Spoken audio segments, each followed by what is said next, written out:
ಸಿದ್ದರಾಮಯ್ಯನವರು ನಮ್ಮ ಮುಖ್ಯಮಂತ್ರಿಗಳು ಅವರೇ 5 ವರ್ಷ ಅಧಿಕಾರದಲ್ಲಿ ಇರುತ್ತಾರೋ ಅಥವಾ 3 ವರ್ಷ ಇರುತ್ತಾರೋ ಎಂಬುದು ನನಗೆ ಗೊತ್ತಿಲ್ಲ. ಅದನ್ನು ನೀವು ಹೈಕಮಾಂಡ್ ಜೊತೆಗೆ ಕೇಳಿ ಎಂದು ಸಚಿವ ಸತೀಶ್ ಜಾರಕಿಹೊಳಿ ಹೇಳಿಕೆ ನೀಡಿದರು. ಮೈಸೂರಿನಲ್ಲಿ ಮಾಧ್ಯಮಗಳ ಜೊತೆ ಸಿಎಂ ಬದಲಾವಣೆ ಪ್ರಶ್ನೆಗೆ ಪ್ರತಿಕ್ರಿಯಿಸಿದ ಅವರು, ನಾನು ಮೈಸೂರು ದಸರಾ ಕಾರ್ಯಕ್ರಮದಲ್ಲಿ ಭಾಗವಹಿಸಲು ಬಂದಿದ್ದೇನೆ. ರಾತ್ರಿವರೆಗೆ ಇದ್ದು ಜಿಲ್ಲಾ ಉಸ್ತುವಾರಿ ಸಚಿವ ಮಹದೇವಪ್ಪ ಅವರ ಜೊತೆ ಕಾರ್ಯಕ್ರಮದಲ್ಲಿ ಭಾಗಿಯಾಗುತ್ತೇನೆ. ಸಿದ್ದರಾಮಯ್ಯ ಅವರೇ ಸದ್ಯ ಮುಖ್ಯಮಂತ್ರಿ, ಅದರಲ್ಲಿ ಬೇರೆ ಪ್ರಶ್ನೆ ಇಲ್ಲ.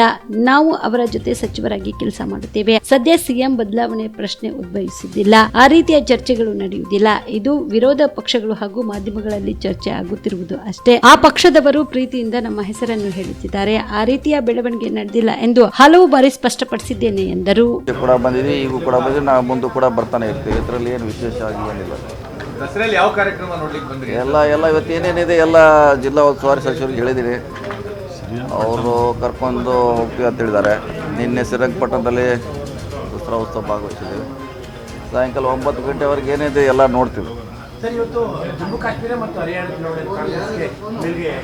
ಖಂಡಿತ ಅದು ಈಗಾಗಲೇ ಸರ್ವೇದಲ್ಲಿ ಕೂಡ ಮುಂಚೆನೇ ಬಂದಿತ್ತು. ಅದರ ನಾವು ಗೆಲ್ತೀವಿ ಅಂತ ನಿರೀಕ್ಷೆಯಂತೆ ಗೆದ್ದಿದ್ದೀವಿ. ಮತ್ತು ಕಾಂಗ್ರೆಸ್ ಪರವಾಗಿ ದೇಶದಲ್ಲಿ ಗಾಳಿ ಬೀಸ್ತದೆ ಸಂಕೇತ.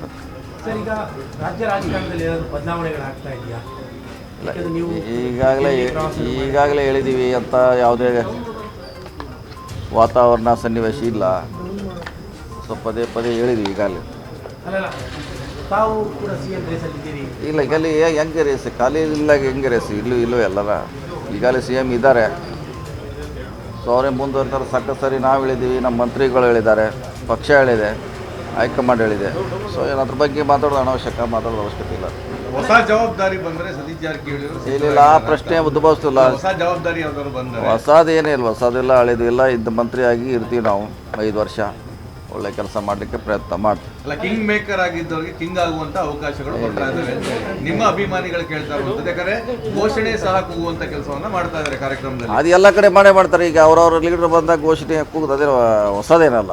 ಆಯಾ ಜಿಲ್ಲೆಯಲ್ಲಿ ಅವರ ಅಭಿಮಾನಿಗಳು ಮುಂದಿನ ಮುಖ್ಯಮಂತ್ರಿ, ಮುಂದಿನ ಪ್ರಧಾನಮಂತ್ರಿ ಕೂಗುದಿನ ಹೊಸದೇನಲ್ಲ, ಹಳೆ. ಅಲ್ಲ, ನಿಮ್ಮ ಅಭಿಮಾನಿಗಳಿಗೆ ಸಿದ್ದರಾಮಯ್ಯನವರಿಗೆ ಸಂಕಷ್ಟ ಬಂದಿರುವ ಈ ಪರಿಸ್ಥಿತಿಯಲ್ಲಿ ನೀವು ಪರಮೇಶ್ವರ್ ಭೇಟಿ ಮಾಡ್ತೀರಾ, ಮತ್ತೆ ಬೇರೆ ಬೇರೆ ರಾಜಕೀಯ ಬೆಳವಣಿಗೆಗಳಾದಾಗ ಎಲ್ಲ ಬದಲಾವಣೆ ಆಗ್ತಾ ಇದ್ದಾರೆ. ಆ ಸ್ಥಾನವನ್ನ ಸತೀಶ್ ಜಾರಕಿಹೊಳಿ ತುಂಬೋದಕ್ಕೆ ಇವೆಲ್ಲ ಬೆಳವಣಿಗೆಗಳು ನಡೀತಿದೆ. ನಾವು ಮುಂಚೆನೂ ಭೇಟಿಯಾಗಿದ್ದೀವಿ, ನೀವು ಅದಕ್ಕೆ ಗಮನ ಕೊಟ್ಟಿಲ್ಲ. ಮುಂಚೆ ಕೂಡ ಭೇಟಿಯಾಗಿದ್ದೀವಿ. ಯಾಕೆ ಮಹದೇವಪ್ಪನ ಮನೆಯವ್ರದ್ದು ನಮ್ಮ ಪಕ್ಕ ಒಂದು ಹೆಜ್ಜೆ ಇಟ್ಟರೆ ಅವ್ರ ಮನೆ ಬೆಂಗಳೂರಲ್ಲಿ.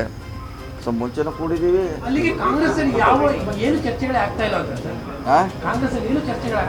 ಆಗ್ತೈತೆ ಆಗೋದಿಲ್ಲ ಅಂತ ಹೇಳಿ ಈಗಾಗಲೇ ಹೇಳಿದಿಲ್ಲ. ಕಾಂಗ್ರೆಸ್ಸು ಈಗ 4 ರಾಜಕಾರಣಿಗಳಿಗೆ ರಾಜಕಾರಣಿ ಚರ್ಚೆ ಮಾಡ್ತಾರೆ, ಉದ್ಯಮಿಗಳ ಕೂಡಲೇ ಬಿಸ್ನೆಸ್ ಬಗ್ಗೆ ಚರ್ಚೆ ಮಾಡ್ತಾರೆ, ರೈತರ ಬಗ್ಗೆ ಚರ್ಚೆ ಮಾಡ್ತಾರೆ. ಅದು ಸ್ವಾಭಾವಿಕ. ಸೊ ಅದರ ಅರ್ಥ ಏನೋ ನಾವು ಸಮಸ್ಯೆ ಉದ್ಭವ ಆಗ್ತದೆ ಅನ್ನೋ ರೀತಿಯಲ್ಲಿ ಏನು ನಡೀತಾ ಇದೆ, ಅದೆಲ್ಲ ತಪ್ಪಾಗಿದೆ. ಸೊ ಒಂದು ಪಕ್ಷ ಸಂಘಟನೆ ಇರ್ತೈತೆ, ಚುನಾವಣೆ ಬರ್ತಾ ಇರ್ತವೆ.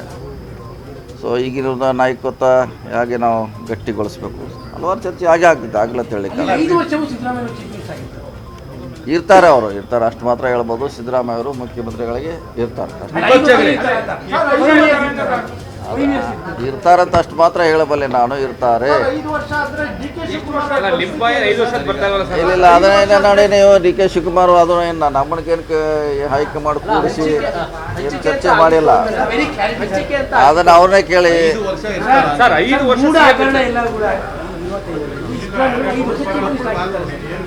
ಇರ್ತಾರೆ, ಕಂಟಿನ್ಯೂ ಆಗಿ ಇರ್ತಾರೆ ಅಂತ ಅಷ್ಟು ಹೇಳಬಲ್ಲೆ.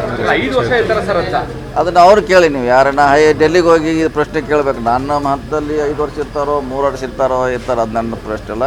ಮುಖ್ಯಮಂತ್ರಿಯಾಗಿ ಸಿದ್ದರಾಮಯ್ಯ ಇರ್ತಾರೆ, ಅವ್ರ ಜೊತೆ ನಾವೆಲ್ಲ ಇದ್ದೀವಿ, ಅಷ್ಟು ಮಾತ್ರ ಹೇಳಬಲ್ಲ. ವಿಪಕ್ಷಗಳಿಗೆ ನಿಮ್ಮ ಮೇಲೆ ಜಾಸ್ತಿ ವಿಶ್ವಾಸ ಬಂದಿದೆ. ಸತೀಶ್ ಜಾರಕಿಹೊಳಿ ಅವ್ರನ್ನ ಒಂದು ರೀತಿ ನಾಯಕರಾಗಿ ಮತ್ತು ಮುಂದಿನ CM ಅಂತ ನಿಲ್ಲಿಸ್ತಾರೆ. ವಿಪಕ್ಷಗಳಿಗೆ ಏನು ಹೇಳ್ತೀರಾ ಅಂತ? ಯಾಕಂದ್ರೆ ತಮ್ಮ ಪಕ್ಷದಲ್ಲಿ ಇಲ್ಲ ಯಾವುದೇ ಬೆಳವಣಿಗೆ ಅಂತೀರಾ, ಬಟ್ ವಿಪಕ್ಷದವ್ರು ದಿನ ಬೆಳಗಾದ್ರೆ ಅಲ್ಲ, ಅವ್ರು ಹೇಳ್ತಾರೆ ರಾಜೀನಾಮೆ ಕೇಳ್ತಿದ್ದಾರೆ. ಅವ್ರು ಸ್ವಾಭಾವಿಕವಾಗಿ ರಾಜೀನಾಮೆ ಕೇಳ್ತಿದ್ದಾರೆ. 3 ತಿಂಗಳಿಂದ ಕೇಳ್ತಾ ಇದ್ದಾರೆ, ಹೊಸದೇನಲ್ಲ. ಸೊ ಅದು ಇದ್ದೇ ಇರ್ತೈತೆ. ಸರ್, ಲಾಂಗ್ ಟರ್ಮ್ ಅಂದರೆ ಒಂದು ದೀರ್ಘಾವಧಿ ಕೋರ್ಸ್ ಇದು. ಈ ಲಾಂಗ್ ಟರ್ಮ್ನ ನಾವು ರಿಪೀಟರ್ ಕೋರ್ಸ್ ಅಂತಲೂ ಕರಿತೀವಿ. ನಮ್ಮ ಎಕ್ಸೆಲ್ ಅಕಾಡೆಮಿ ಸಂಸ್ಥೆಯಿಂದ ನೀಟ್ ಲಾಂಗ್ ಟರ್ಮ್ನ ಕೊಡ್ತೀವಿ ಮತ್ತು CET ಲಾಂಗ್ ಟರ್ಮ್ನ ಕೊಡ್ತೀವಿ ಸರ್. ಮಕ್ಕಳು ಎಷ್ಟೇ ಓದಿರಲಿ ಅವ್ರಿಗೆ ಟೈಮ್ ಮ್ಯಾನೇಜ್ಮೆಂಟ್ ಅನ್ನೋದು ಪ್ರಾಕ್ಟೀಸ್ ಮಾಡಲಿಲ್ಲ ಅಂದರೆ ಫೇಲ್ಯೂರ್ ಆಗೋದು 50% ಅಲ್ಲೇ ಫೇಲ್ಯೂರ್ ಆಗ್ತಾರೆ. ನೀಟಲ್ಲಿ ರ್ಯಾಂಕ್ ಬರೋದು ಮತ್ತು CET ರ್ಯಾಂಕ್ ಬರೋದು 100% ಗ್ಯಾರಂಟಿ ಆಗ್ತದೆ. ಅದಕ್ಕೆ ನಮ್ಮ ಒಂದು ಎಕ್ಸೆಲ್ ಸಂಸ್ಥೆಯಿಂದ ಈ ಒಂದು ಕಾನ್ಸೆಪ್ಟ್ನ ಹೇಳ್ಕೊಟ್ಟು ಮಕ್ಕಳಿಗೆ ಹೈಯೆಸ್ಟ್ ಸ್ಕೋರ್ ತೆಗ್ತಾ ಬರ್ತಾ ಇದ್ದೀವಿ ಸರ್. ನಮ್ಮ ಎಕ್ಸೆಲ್ ಅಕಾಡೆಮಿ ಸಂಸ್ಥೆಯಲ್ಲಿ ಮಾತ್ರನೇ ಒಂದು ಡೈಲಿ ಟೆಸ್ಟ್ ಕಂಡಕ್ಟ್ ಮಾಡೋದು. ಪ್ರತಿ ಸರಿ ಪೇರೆಂಟ್ಸ್ ಹತ್ರ ಮಾತಾಡ್ಬೇಕಾದ್ರೆ ಸೀಟ್ ತಗೊಂಡ್ ಬರ್ತೀವಿ ಕನ್ಫರ್ಮ್ ಆಗಿ ಅನ್ನೋದೇ ಲಾಸ್ಟ್ ಅಥವಾ ಫಸ್ಟ್ ಡೈಲಾಗ್ ಆಗಿರುತ್ತೆ. ಅಷ್ಟೊಂದು ಇನ್ಕ್ರೀಸ್ ಆಗಿದೆ 2 weeks ಅಲ್ಲಿನೇ. ಇವಾಗ ನಾವು ಹೆಣ್ಮಕ್ಳು ಹಾಸ್ಟೆಲ್ ಹತ್ರ ಇದ್ದೀವಿ. ಇದು ನಮ್ಮ ಹೆಣ್ಮಕ್ಳು ಹಾಸ್ಟೆಲ್. ಇದು 7 ಫ್ಲೋರ್ ಬಿಲ್ಡಿಂಗ್. ಇದರಲ್ಲೇ ಕೋಚಿಂಗು ಪ್ಲಸ್ ಹಾಸ್ಟೆಲ್ಲು ಒಂದು ಇದರಲ್ಲೇ ಇರುತ್ತೆ, ಒಂದೇ ಬಿಲ್ಡಿಂಗಲ್ಲೇ. ಇದು ಒಳಗಡೆ ಡೈನಿಂಗ್ ಹಾಲು ಮತ್ತು ಅಕಾಮಿಡೇಷನ್ನು ಎಲ್ಲ ಕ್ಲಾಸ್ ರೂಮ್ ಎಲ್ಲ ಇದರಲ್ಲೇ ಪ್ರೊವೈಡ್ ಮಾಡಿರ್ತೀವಿ. ನಾವು ರೂಮಲ್ಲಿ 4 ಜನ ಇರೋ ಥರ ನಾವು ಅರೇಂಜ್ ಮಾಡಿರ್ತೀವಿ. ಅವ್ರ ಕಬೋರ್ಡು ಕೂಡ ಅವ್ರಿಗೆ ನಾವು ಪ್ರೊವೈಡ್ ಮಾಡಿರ್ತೀವಿ ಅವ್ರಿಗೆ. ಸೊ ಹೈಜೆನಿಕ್ ಮೇಂಟೈನ್ ಮಾಡಿರ್ತೀವಿ.